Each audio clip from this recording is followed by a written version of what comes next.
نحمده ونصلي على رسوله الكريم أما بعد فأعوذ بالله من الشيطان الرجيم بسم الله الرحمن الرحيم قال الله تبارك وتعالى في سورة النساء لا يحب الله الجهر بالسوء من القول إلا من ظلم وكان الله سميعا عليما صدق الله العظيم لا يحب الله اللہ تعالیٰ پسند نہیں کرتا الجہر بالسوء زبان پہ برائی کرنے کو، بری بات زبان پہ لانے کو، من القول الا من ظلم، مگر جس پہ ظلم ہوا ہو اس کو اللہ تعالیٰ اجازت دیتا۔ یعنی جو ہے شخصی طور پہ کسی کی برائی کرنے کی اللہ تعالیٰ اجازت نہیں دیتا کسی کا نام لے کے، مگر اس کو جو مظلوم ہو، جس پہ ظلم ہوا۔ تو یہ بہت بڑا مسئلہ ہے جو اللہ تعالیٰ نے بیان فرمایا یہاں پہ، اور جو ہے اس کا موقع محل بھی سمجھنے کی ضرورت ہے، کیونکہ کوئی بھی آیت قرآن مجید کی ہم اس کے موقع محل سے ہٹا کے اس کو صحیح نہیں سمجھ سکتے۔ تو اس کا سیاق اس طرح سے ہے کہ منافقین کا تذکرہ ہو رہا تھا پچھلی نشستوں میں، اور جب اتنا زیادہ منافقین کا تذکرہ ہوا اور پھر اللہ تعالیٰ نے آخر کار یہ بھی کہا کہ ان کا جو درجہ ہے کافروں سے بھی برا ہوگا دوزخ میں، یعنی اللہ تعالیٰ ان کو کافروں سے بھی نچلے درجے میں دوزخ میں پھینکے گا منافقوں کو۔ تو ظاہری طور پہ یہ مسلمان تھے، اسلام قبول کیا ہوا تھا اور مسلمانوں والے کام کرتے تھے، تو اب یہ بھی ڈر تھا کہ جب اتنی منافقین کی برائی بیان ہوئی، اتنا اللہ نے ان کا کھل کے تذکرہ کیا۔ میں نے کل پچھلی نشست میں بھی ذکر کیا تھا کہ سورۃ النساء میں جو زیر مطالعہ ہے، جتنا ذکر اللہ نے منافقین کا کیا، اتنا ذکر مسلمانوں کا بھی نہیں کیا اور کافروں کا بھی نہیں اللہ نے کیا، بلکہ ان دونوں کا ذکر ملا بھی لیا جائے تو پھر بھی ان دونوں کا ملا کے بھی اللہ نے ذکر نہیں کیا جتنا منافقوں کا ذکر کیا۔ تو اس کی اہمیت ہے، اس کی ایک خاص سگنیفیکنس ہے، اور میں نے پچھلی نشستوں میں بھی یہ بات بیان کی تھی کہ اللہ تعالیٰ قرآن مجید میں جو چیز جتنی اہم ہوتی ہے اتنا زیادہ اللہ تعالیٰ اس کا تذکرہ فرماتا ہے۔ اور یہ دین کے اندر بھی میں نے چیز نوٹ کی ہے کہ جو چیز جتنی اہمیت کی حامل ہوتی ہے اس کا اللہ تعالیٰ اتنا زیادہ ذکر فرماتے ہیں۔ تو منافقین گروہ ہی ایک ایسا ہے کہ اس کو جو ہے کھول کے بیان کرنا، ان کی صفات، ان کا طریقہ کار، ان کے اعمال کو واضح کرنا، یہ بہت بڑی ضرورت اس وقت بھی تھی اور آج بھی ہے۔ اور پچھلی نشستوں میں بھی میں اس چیز کا ذکر کر چکا ہوں کہ دنیا کے اندر ہمیشہ سے جب سے دنیا بنی ہے اس میں یہی گروہ سب سے زیادہ پایا جاتا رہا۔ ان کو منافقین کہہ لیں، آپ ان کو دنیا دار کہہ لیں، پکے دنیا دار، جن کے لیے سب کچھ بس دنیا، دنیا کی چیزیں، دنیا کا مال اور جو ہے باقی دنیا کے اسباب، ان کو اکٹھا کرنا، ان کو جمع کرنا اور اس میں آگے نکلنا دوسروں سے، یہ بس ان کا مقصد ہوتا ہے زندگی کا۔ تو باقی دین، مذہب، اخلاقیات، باقی چیزیں وہ ان کے لیے کوئی اہمیت نہیں رکھتی۔ یہ اگر مسلمان بھی ہوتے ہیں تو مسلمان ہو کے بھی ان کا جو مقصد ہے دنیا کمانا ہی ہوتا ہے کہ اسلام کے ذریعے ہم دنیا اکٹھی کر لیں۔ تو اگر یہ کافر ہوتے ہیں تو کافروں کے ساتھ بھی مخلص نہیں ہوتے، ان کے ساتھ بھی ملنے کا، کافر ہونے کا بھی ان کا یہی مقصد ہوتا ہے کہ ان سے بھی دنیا سمیٹیں، ان سے بھی دنیا کے فائدے اکٹھے کریں۔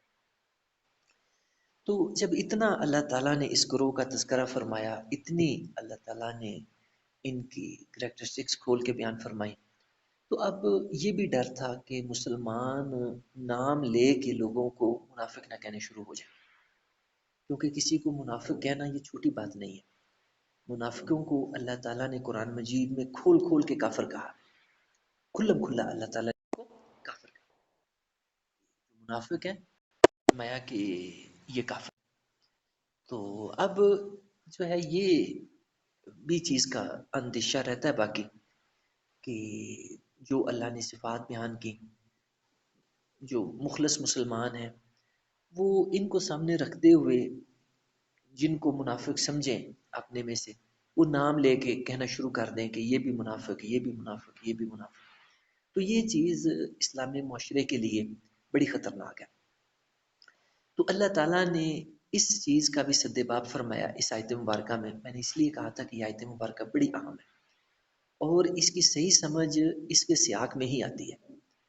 تو اب جب سیاق اس کا سامنے آ گیا اس مقام کا، تو اب اس آیت کی بھی سمجھ آتی ہے کہ اللہ تعالیٰ نے مسلمانوں کو منع کر دیا کہ کسی بھی بندے کا نام لے کے اس کو منافق نہیں کہنا، اس کو برا بلا نہیں کہنا.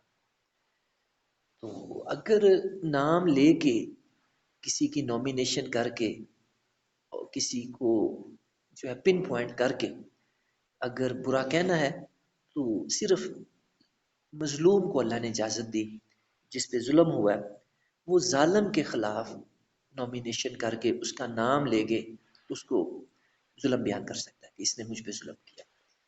اس کے علاوہ کسی اور کی نومینیشن کر کے نام لے کے شخصی طور پہ اللہ تعالیٰ نے منع فرما دیا کہ کسی کی برائی کرنے کی اللہ تعالیٰ کھلم کھلا اجازت نہیں دیتا، کہ اس سے معاشرے کے اندر بہت ساری خرابیاں اور فتنہ فساد برپا ہونے کا جو ہوتا ہے، اس چیز کا احتمال پایا جاتا ہے. تو فرمایا لا یحب اللہ الجہر بالسوء من القول، اللہ تعالیٰ پسند نہیں کرتا کہ کسی کی بھی برائی کو اس کا نام لے کے آپ کھلم کھلا برا کہیں. الا من ظلم، ہاں فرمایا کہ ایک ایکسیپشن ہے کہ جس پہ ظلم ہوا ہے وہ بیان کر سکتا ہے کہ فلاں شخص نے، فلاں بندے نے مجھ پہ ظلم کیا، اس کو اللہ نے اجازت دی. وکان اللہ سمیعا علیما، اور یہ جملے کی بھی بڑی اہمیت ہے. اللہ تعالیٰ اپنے احکام کے ضمن میں اپنی صفات لاتے ہیں اور مقصود یہ ہوتا ہے کہ لوگوں کو اللہ کے احکام پہ عمل کرتے ہوئے احساس رہے کہ ان کا واسطہ کس ذات کے ساتھ ہے، کسی چھوٹی موٹی ہستی کے ساتھ ان کا واسطہ نہیں ہے، بلکہ جو ہے بہت طاقتور ہستی کے ساتھ ان کا واسطہ ہے. اور یہ گڑبڑ نہ کریں، کیونکہ کسی بھی بات کے اندر ہیرا پھیری کرنے کے بہت سارے مواقع ہوتے ہیں، بہت ساری صورتیں ہوتی ہیں. اور جو ہے لوگ آپ جانتے ہیں دنیا میں کس کس طرح سے دھوکہ دیتے ہیں، کس کس طرح سے فریب دیتے ہیں اور کیسے کیسے ڈنڈی مارتے ہیں، یہ آپ لوگوں کو مجھ سے زیادہ پتہ ہے. تو جو اللہ تعالیٰ اپنے احکام کے سلسلے میں اسی لیے اپنی صفات کا تذکرہ فرماتے ہیں تاکہ لوگ آگاہ ہو جائیں، وارن ہو جائیں اور یہ ڈنڈی نہ ماریں اللہ کے احکام پہ عمل کرتے ہوئے. فرمایا وکان اللہ سمیع، اللہ تعالیٰ بہت بڑا سننے والا ہے، یعنی اتنا سننے والا ہے کہ کوئی بھی آواز اللہ سے مخفی نہیں. چھوٹی سے چھوٹی، باریک سے باریک، مدھم سے مدھم آواز بھی اللہ کے علم میں ہوتی ہے. بلکہ وہ مالک تو جو سینوں کے اندر، دلوں کے اندر باتیں آ رہی ہوتی ہیں، خیالات آ رہے ہوتے ہیں، ان سے بھی واقف. اور دوسری صفت اللہ نے بیان فرمائی علیمہ، اور اس کا علم بہت وسیع ہے، اس کا علم وہ کامل ہے. تو اس سے کوئی چیز چھپی ہوئی نہیں ہے، نہ اس کی سماعت سے نہ اس کے علم سے. چھوٹی سے چھوٹی چیز کی بھی اس کو خبر ہے، اس کے علم میں. یہ چیزیں انسان کو جو ہے محتاط کر دیتی ہیں کہ اللہ کے احکام کے معاملے میں گڑبڑ نہیں کرنی، بلکہ اللہ کو حاضر و ناظر سمجھتے ہوئے اللہ کے حکموں پہ چلنا، عمل کرنا. ان تبدوا خیرا او تخفوه او تعفو عن سوء فإن اللہ کان عفوا قدیرا. یہ 149 آیت مبارکہ ہے سورۃ النساء کی، اور اس میں اللہ تعالیٰ نے دوسری صورت بیان فرمائی. یعنی قرآن مجید کا یہ بھی ہمیں اسلوب نظر آتا ہے کہ اللہ تعالیٰ جب کسی چیز کے مثبت پہلوؤں کا ذکر فرماتے ہیں تو ساتھ ہی منفی پہلوؤں کا بھی ذکر کیا جاتا ہے. اگر اللہ تعالیٰ اچھائی کا ذکر کرتے ہیں تو ساتھ ہی جو دوسرا پہلو ہے، تصویر کا دوسرا رخ ہے، اللہ تعالیٰ وہ بھی سامنے رکھ دیتے ہیں. ایمان والوں کا تذکرہ ہوتا ہے، ان کے انجام کا ذکر ہوتا ہے، تو ساتھ ہی کفار کا اور ان کے تذکرے کا بھی، انجام کا بھی اللہ ذکر کر دیتا ہے۔ اور کافروں کا تذکرہ ہوتا ہے، ان کے انجام کا ذکر ہوتا ہے، تو ان کے بعد ایمان والوں کی بھی اللہ تعالیٰ انجام کا، ان کا بھی تذکرہ کر دیتے ہیں۔ اس سے جب جب تصویر کے دونوں رخ سامنے آ جاتے ہیں، اچھا بھی برا بھی، تو پھر بات کی زیادہ اچھی سمجھ آتی ہے، اور یہ قرآن کا بہت پیارا اسلوب ہے۔ یہاں بھی اللہ تعالیٰ نے اسی اسلوب کو استعمال فرمایا۔ 148 آیت میں بتایا کہ اللہ تعالیٰ کو کھلم کھلا کسی کو برا کہنا پسند نہیں ہے، سوائے مظلوم کے، جس پہ ظلم ہوا ہے۔ اب یہاں پہ اللہ تعالیٰ نے دوسری جو صورت تھی، تصویر کا جو دوسرا رخ تھا، اس کو واضح فرمایا کہ جو چیز یہاں پہ انڈرسٹوڈ ہے، سمجھی جا سکتی ہے، یحب اللہ، پچھلی آیت شروع ہو رہی تھی لا یحب اللہ، اللہ پسند نہیں کرتا، اور اس پہ ہم توجہ کرتے ہوئے اس آیت کو بھی ہر عربی پڑھنے والا، جاننے والا، وہ سمجھ جاتا ہے کہ یہاں یحب اللہ مفہوم نا محذوف ہے، کہ اللہ پسند کرتا ہے۔ کیا پسند کرتا ہے؟ ان تبدو خیرن، اگر تم نیکی کو، اچھائی کو نام لے کے واضح کرو، یعنی کسی کا نام لے کے برائی بیان کرنے سے تو منع کر دیا پچھلی آیت میں، اب اسی کا جو دوسرا رخ ہے کہ جو کس اچھائی اگر کوئی کرتا ہے تو کیا اس کا نام لے کے اس کو ظاہر کیا جا سکتا ہے؟ تو اس کی اللہ نے اجازت دی اور فرمایا کہ اس چیز کو اللہ پسند کرتا ہے کہ تم کسی دوسرے کی نیکی کو اس کا نام لے کر شخصاً طور پہ، شخصی طور پہ تم علل اعلان اس کی نیکی کا اظہار کر سکتے ہو کہ یار فلاں بندہ اس کا نام لے کے اس نے یہ نیکی کی، اس نے یہ اچھا کام کیا، دوسروں کے آگے کھلم کھلا اس کا اظہار کرنے کی اجازت ہے۔ اور نبی اکرم صلی اللہ علیہ وسلم کا ایسا معمول بھی ہمیں ملتا ہے کہ آپ بھی کوئی آپ کے سامنے کسی کی نیکی آتی، کسی کی اچھائی آتی، تو آپ بڑے اچھے انداز میں دوسروں کے سامنے علل اعلان اس کا تذکرہ فرماتے۔ اس سے یہ ہے کہ سننے والوں کے اندر بھی رغبت پیدا ہوتی، ان کے اندر بھی شوق پیدا ہوتا کہ ہم بھی اس طرح کی نیکی کریں، کہ یہ ایک اچھا کام ہے، کیونکہ کھلم کھلا کسی کی تعریف کرنے سے دوسرے لوگوں کے اندر بھی شوق پیدا ہوتا ہے وہ کام کرنے کا۔ تو اس کی اللہ نے اجازت دی، بلکہ فرمایا کہ اس کو اللہ پسند کرتا ہے۔ او تخفو، اور دوسری جو صورت تھی، یعنی ظاہر کرنے کی بجائے مخفی رکھنا، چھپا دینا، اس کی بھی اللہ نے اجازت دی ہے۔ بعض اوقات نیکی کو ظاہر کرنا فائدہ مند ہوتا ہے، اور بعض ایسے معاملات بھی ہوتے ہیں کہ ان کو مخفی رکھنا بھی فائدہ مند ہوتا ہے۔ تو جہاں مخفی رکھنا فائدہ مند ہو، وہاں اللہ تعالیٰ نے اس آپشن کو بھی پسند فرمایا کہ ہاں او تخفو، تم اگر کسی کی نیکی کو نام لے کے نہیں بیان کرتے، اس کا نام مخفی رکھتے ہو، ویسے نیکی کا تذکرہ کر دیتے ہو کہ نا لوگ یہ نیکی بھی کر رہے ہیں، میرے علم میں لوگوں کی یہ نیکی بھی ہے، یعنی نام نہیں اس بندے کا لیا، بلکہ عام بات کہہ دی، عرف عام میں بات کر دی، جنرل طور پہ بات کر دی، تو اللہ تعالیٰ نے اس کی بھی اجازت دی، نام لے کے کسی کی نیکی کو ظاہر کرنا، اس کی بھی اجازت دی، اور اس کے نام کو چھپا کے جنرل طور پہ بات کرنا، اس کی بھی اجازت دی۔ یہ بھی بہت اہم آیت مبارکہ۔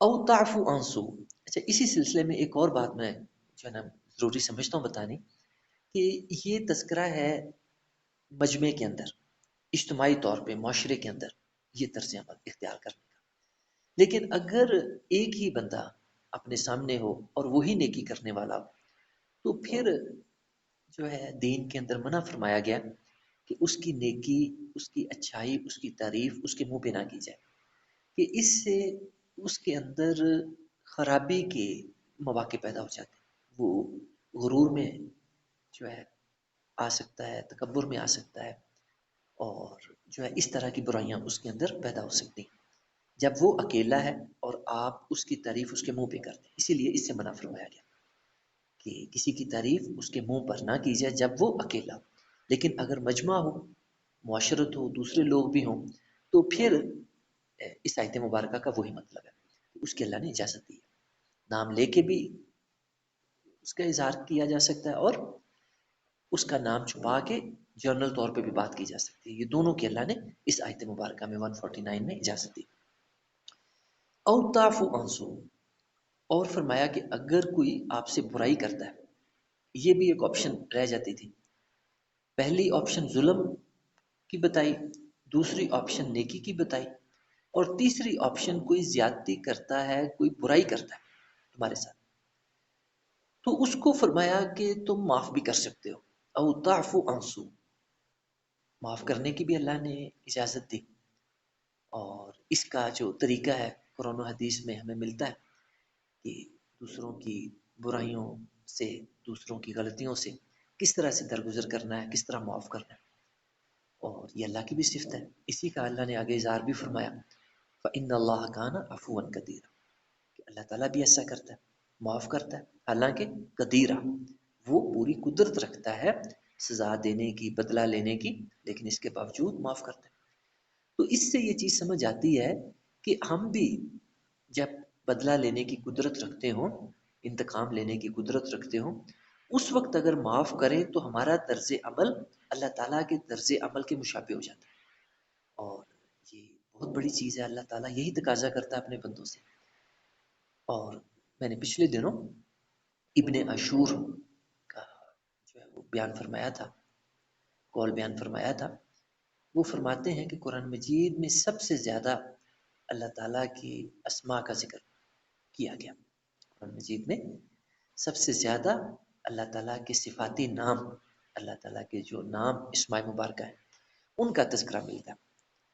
یا ہم دیکھتے بھی ہیں کہ اللہ تعالیٰ جب بھی کوئی بات کرتے ہیں، حکم دیتے ہیں، ساتھ ہی اللہ تعالیٰ اپنی صفات کا اظہار کرتے ہیں تاکہ جو ہے لوگ ان احکام کی روح کے مطابق عمل کر سکیں.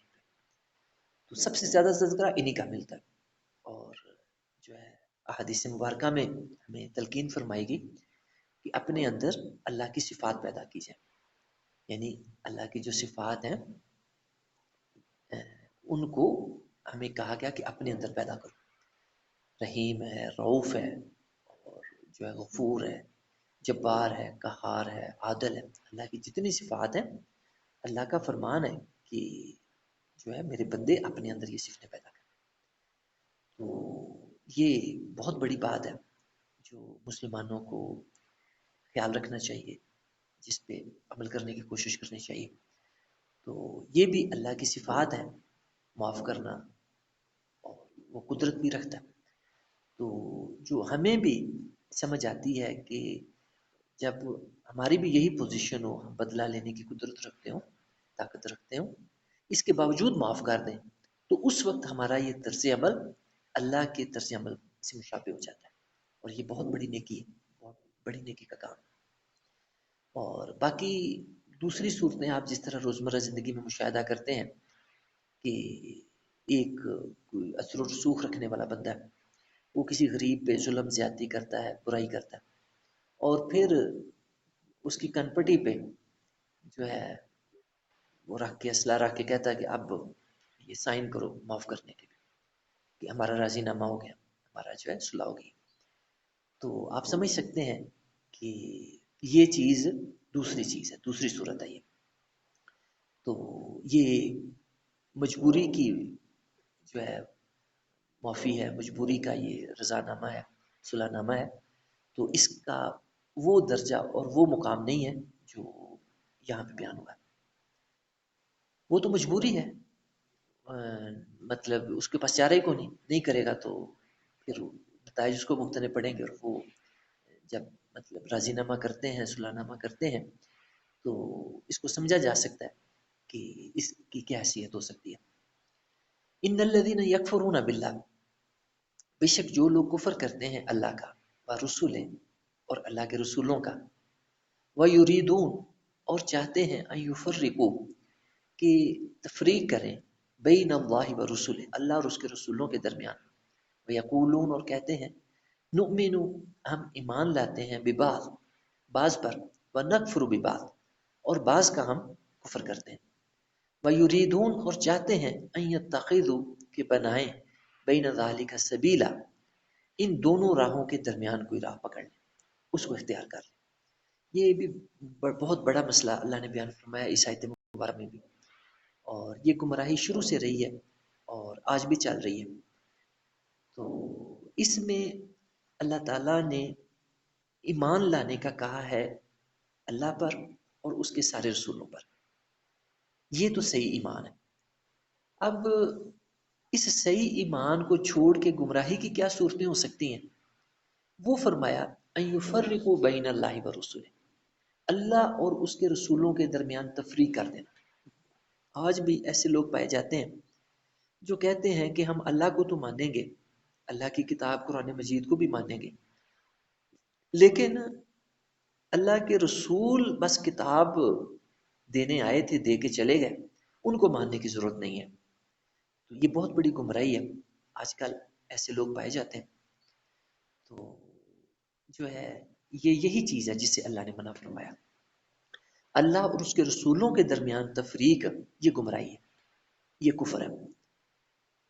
اللہ کو ماننا اور کہنا کہ اللہ کے رسولوں کو درمیان سے نکال کے اللہ کو میں مانتا ہوں، یہ بڑی غلط چیز ہے، اور یہ جو ہے اللہ کی مرضی کے مطابق چیز نہیں ہے، گمراہی ہے، کفر ہے یہ چیز۔ اور پھر وَيَقُولُونَ نُؤْمِنُ بِبَعْضٍ وَنَكْفُرُ بِبَعْضٍ، اور پھر ایک گروہ ایسا بھی پایا جاتا ہے جو اللہ کو تو مانتا ہے اور اللہ کے کچھ رسولوں کو بھی مانتا ہے، اور کہتا ہے کہ ہم اللہ کے فلاں فلاں رسولوں کو نہیں مانتے۔ اس کی بڑی مثالیں یہود و نصارہ کی ہمارے سامنے موجود ہیں۔ وہ بنی اسرائیل کے رسولوں کو تو بہت مانتے ہیں، موسیٰ علیہ السلام کو، عیسیٰ علیہ السلام کو، داؤد علیہ السلام کو، سلیمان علیہ السلام کو، باقی جو بنی اسرائیل کے رسول ہیں ان کو بڑا مانتے ہیں، لیکن جو ہے آخری اللہ کے نبی حضرت محمد صلی اللہ علیہ وسلم ان کو نہیں مانتے، تفریق کرتے ہیں اللہ کے رسولوں کے درمیان۔ تو اللہ تعالیٰ نے اس کو بھی کفر کہا۔ وَيُرِيدُونَ أَن يَتَّخِذُوا بَيْنَ ذَلِكَ سَبِيلًا، یہ دو راہیں ہمارے سامنے آ گئی۔ ایک آ گئی خالص دین کی راہ، جو ہے اللہ کو بھی ماننا اور اللہ کے سارے رسولوں کو بھی ماننا جس طرح کہ اللہ نے ماننے کا کہا ہے، یہ صحیح دین ہے، صحیح راہ ہے۔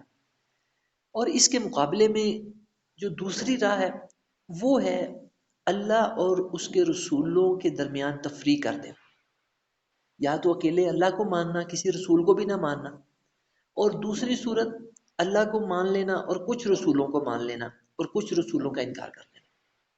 تو ایسی کوئی بھی صورت جو بھی انسان یا جو بھی انسانوں کا گروہ نکالتا ہے وہ گمراہی کے رستے پہ چلتا ہے۔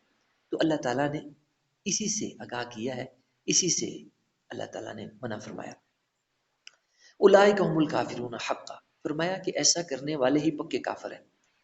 جیسے میں نے پچھلی آیت میں بھی بتایا تھا کہ ایسا کرنا کفر ہے، اللہ نے کھول کے ان لوگوں کو کافر کہا، بلکہ کافرون حقا، پکے ٹھکے کافر کہا، حقیقی کافر کہا ایسے لوگوں کو۔ وَأَعْتَدْنَا لِلْكَافِرِينَ عَذَابٌ مُهِينًا، اور فرمایا کہ ایسے کافروں کے لیے ہم نے رسوا کرنے والا عذاب تیار کر رکھا، اور ان کو دنیا میں بھی اللہ تعالیٰ عذاب دیتے ہیں اور آخرت میں بھی۔ تو جو لوگ کافروں کے، منافقوں کے طرز عمل پہ دنیا میں غور کرتا ہے، اسے پتہ چلتا ہے کہ دنیا میں بھی یہ لوگ عذاب کی زندگی گزارتے ہیں، اور سکون حقیقی جو میرا اپنا مشاہدہ ہے وہ ان لوگوں کو ہوتا ہے جن کا اللہ کے ساتھ تعلق ہوتا ہے، اللہ کے قریب ہوتے ہیں، اللہ کی رضا ان کو حاصل ہوتی ہے، ان کو اللہ کہہ دیتا ہے کہ یہ میرے بندے ہیں۔ تو یہ انسان کی معراج ہے، انسان کا کمال یہی ہے کہ انسان اللہ کا بندہ بن جائے، اللہ کے قریب ہو جائے، اللہ کی خوشنودی، اللہ کی رضا حاصل کر لے، اور اللہ تعالیٰ بندے کو اپنے بندوں میں شمار کر لے۔ بس یہ ہو گیا تو سب کچھ مل گیا، اور جو ہے دنیا بھی جنت بن گئی، آخرت بھی جنت بن گئی، سب کچھ مل گیا۔ لیکن اگر اللہ کی خوشنودی حاصل نہ ہوئی، اللہ کا قرب حاصل نہ ہوا، اللہ سے دوری ہو گئی، تو ساری دنیا جہان بھی مل جائے، اس کی ساری چیزیں بھی مل جائے، تو خسارے کا سودا ہے، نقصان کا سودا ہے۔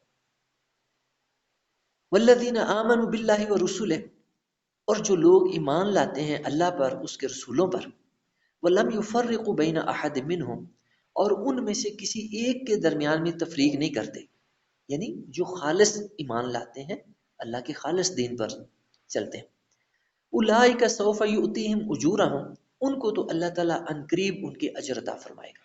اللہ تعالیٰ بڑا قدردان ہے. کسی کی ذرا برابر نیکی کو بھی اللہ تعالیٰ رائے گاہ نہیں جانے دیتا، اس کو بھی اللہ تعالیٰ سامنے لے آتے ہیں، سلا دیتے ہیں. بلکہ حدیث مبارکہ میں فرمایا کہ جب کوئی بندہ اخلاص کے ساتھ، صحیح نیت کے ساتھ ایک کھجور بھی اللہ کی راہ میں دیتا ہے، صدقہ دیتا ہے، تو اللہ تعالیٰ اس تھوڑے سے صدقے کی نشو و نما فرماتا ہے. اس کو اللہ تعالیٰ پروان چڑھاتا ہے، پرورش کرتا ہے، یہاں تک کہ احد پہاڑ سے بھی اللہ تعالیٰ اس کو بڑھا دیتا ہے. تو اللہ تو اتنا قدردان ہے، نیکیوں کو اتنا بڑھا کے اللہ تعالیٰ اجر دینے والا ہے. وکان اللہ غفور الرحیم، اور اللہ تعالیٰ بڑا بخشنے والا اور رحم فرمانے والا ہے. اللہ تعالیٰ ہمیں دین کو سمجھنے کی، عمل کی توفیق عطا فرمائے. وآخر دعوانا ان الحمد